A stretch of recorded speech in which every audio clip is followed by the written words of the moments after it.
Hi everyone, I hope you had a really good day today. We had a lot of snow last night, so I picked out 2 snowy stories for tonight. And this first one is called The Mitten. Once there was a boy named Nicky who wanted his new mittens made from wool as white as snow. At first, his grandmother Baba did not want to knit white mittens. If you drop one in the snow, she warned, you'll never find it. But Nicky wanted snow-white mittens, and finally Baba made them. After she finished, she said, "When you come home, first I will look to see if you are safe and sound, but then I will look to see if you still have your snow-white mittens." So off Nicky went, and it wasn't long until one of his new mittens dropped in the snow and was left behind. You see it? Yeah. Right there. His grandma knew. Yep. A mole, tired from tunneling along, discovered the mitten and burrowed inside. It was cozy and warm and just the right size, so he decided to stay. Do you see him? Yep. Right there, going in. A snowshoe rabbit came hopping by. He stopped for a moment to admire his winter coat. It was then that he saw the mitten, and he wiggled in, feet first. The mole didn't think there was room for both of them, but when he saw the rabbit's big kickers, he moved over.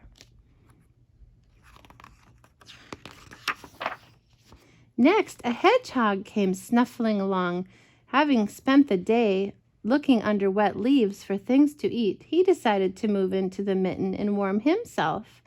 The mole and the rabbit were bumped and jostled, but not being ones to argue with someone covered with prickles, they made room.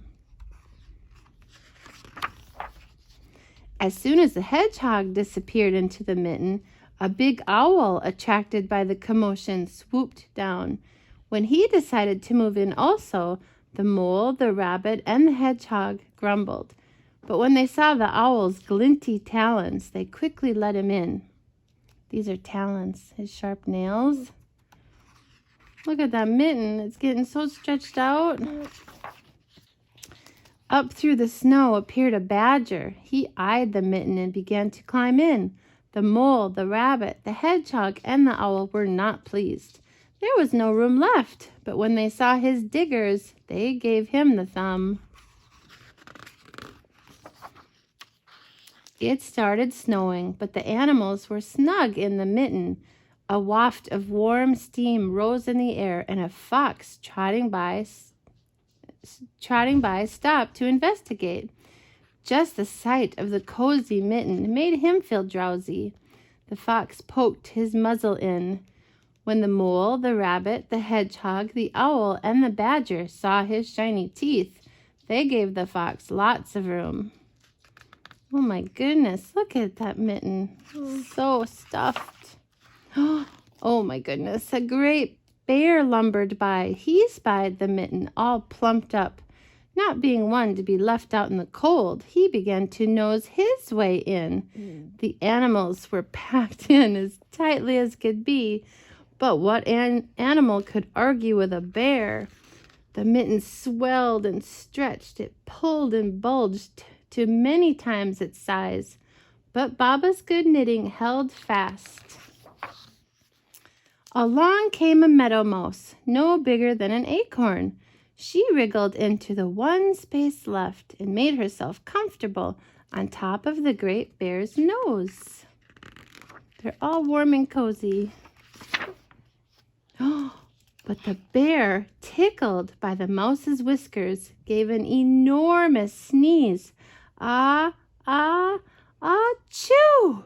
The force of the sneeze shot the mitten up into the sky and scattered the animals in all directions. On his way home, Nicky saw a white shape in the distance. It was the lost mitten, silhouetted against the blue sky. As he ran to catch his snow-white mitten, he saw Baba's face in the window. There she is.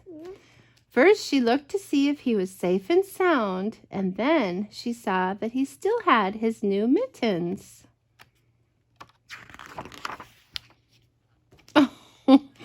But she's looking at him, and she's like, what in the world? One is all stretched out, isn't it? Yep.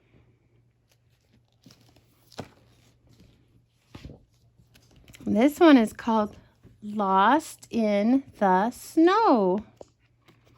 Oh, little puppy.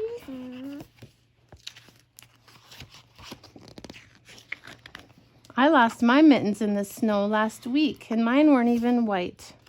Mine were bright purple, but that happens sometimes. You lose things, don't you?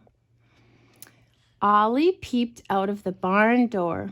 Something cold and wet plopped on his nose. What's all this white stuff, Mother? He squeaked. Can you eat it? It's snow, Ollie, his mother laughed. It falls like rain in winter, and no, you shouldn't eat it. Can we play in it then? He asked. Please, cried Sheba and Sam. Of course you can, said his mother, but don't go too far. Look at he's trying to catch the snowflake. Sam and Sheba skidded and slid across the icy farmyard. Wait for me, yelped Ollie, racing after them. When the puppies reached the field, they stopped and stared. There was snow everywhere. Let's play, cried Ollie. The puppies chased and dug and rolled under the flying snowflakes until suddenly a strange face loomed up in front of them, a face with a huge mouth, huge eyes, and a huge bark. For a moment, the puppies froze with fear. Run, Sheba cried. The puppies rushed off through the flurrying snowflakes. Ollie's paws scrabbled and skidded as he ran and ran until at last the dog's barks faded and everything was quiet and still. But where were Sheba and Sam? Where were the farmyard and the barn? Oh no, whimpered Ollie. I'm lost. To-wit, to-hoo, who are you? Hooted a voice high above him. Ollie looked up. Two big round eyes stared down. I'm Ollie, and I've lost my family, and I don't know my way home, Ollie squeaked. Perhaps you should follow your footprints, suggested the owl. They'll lead you home again. But hurry, or they'll be covered in snow. Thank you so much, said Ollie. I'll do that. Tail wagging, he set off, but by the time he had reached the middle of the field, the footprints were disappearing under fresh snow. Soon Ollie couldn't see them at all. He trudged on and on as the snow grew deeper. I must keep going, he panted. I must get back to my nice warm basket and supper. At last, Ollie reached the edge of the woods. Were these the woods by his farm? If they were, then he was nearly home. The snow had stopped falling, and the evening sunlight shone through the trees. Crunch, crunch. Ollie crept through the icy leaves, but then, all at once, swoosh! Ollie slipped down an icy slope, tumbling over and over. Thump! From the shadow of the bushes, 3 fox cubs stared out at him. Look what the snow's blown in, said one. What a scruff, said another. This is our home, said the third. Clear off.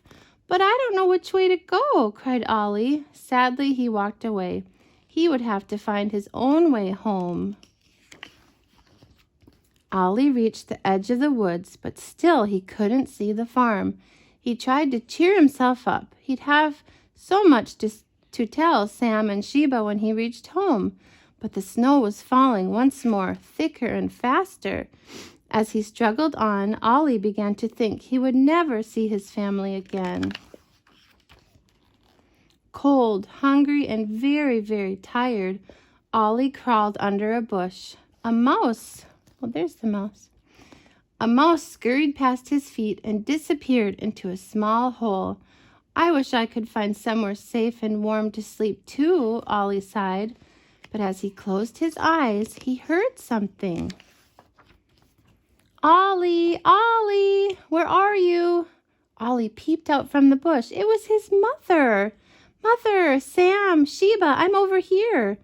And across the frozen field, Ollie raced to meet them. We've been looking for you for hours, cried his mother. Where have you been? I've had an adventure, said Ollie. I'm so glad it's over now. So am I, said his mother, gently licking his freezing ears. Home at last, Ollie curled up with his brother and sister in their warm bed. The puppies wanted to know all about Ollie's snowy adventure. Tell us more about the owl, cried Sheba. And the nasty fox cub, squeaked Sam. But safe and snug, his tummy full of dinner, Ollie had fallen fast asleep. Oh, I'm so glad his mother found him. In our Bible story tonight, what are we going to read about tonight? Joseph. Joseph and his dream. Joseph was wearing his very best coat. He was feeling proud. His great-grandfather was Abraham, his grandfather was Isaac, and his father was Jacob. Jacob had given Joseph the wonderful coat. It was better than anything he had given to Joseph's older brothers. Joseph believed he was very, very important. So his older brothers got very, very jealous. Look at all these brothers he had. And his dad only gave him the special coat. So I guess that would make them a little bit mad. One day the brothers were out looking after their father's goats and sheep. Jacob sent Joseph to check that everything was all right. The brothers grabbed him. They took his coat. Then they saw some merchants passing nearby. They sold Joseph to the men. The men took Joseph to a place called Egypt. The brothers told their father Jacob that Joseph was dead. Oh no, they lied to him. And Jacob was very sad. In Egypt, Joseph was sold as a slave. He had to work very hard. Then someone told a lie about Joseph, and he went to prison. Nobody there cared about Joseph, but God helped Joseph understand dreams and explain their meaning. One day, the great king of Egypt had a strange dream. Someone sent for Joseph. And Joseph understood the king's dream. This is his dream. There are going to be 7 years of good harvest and 7 years of bad harvest, he explained. Find someone wise to keep grain from the good harvest. It will feed the people when the harvests are bad. The king chose Joseph. He became very rich and very important. Then the bad years came. Joseph was in charge of using the grain in the barns. From far away came 10 hungry people. They bowed down to the important man in charge and asked to buy food. Joseph knew these people were his brothers, but they didn't know who he was. Was Joseph going to punish them, or was he going to be kind? Joseph really wanted to see his one younger brother, Benjamin. He made the others go to fetch him. Then at last, Joseph told the brothers who he was. God was in charge of everything that happened, he said. I was sent to Egypt so that I could rescue you now. Joseph invited all his family to come and live in Egypt. There they made their home. So Joseph had a really hard, sad life, but God turned it around, didn't he? And Joseph forgave his brothers, and he ended up saving them. When they were starving, he gave them food. So I'm so glad he forgave his family. That's a good story about Joseph. Good night. Good night.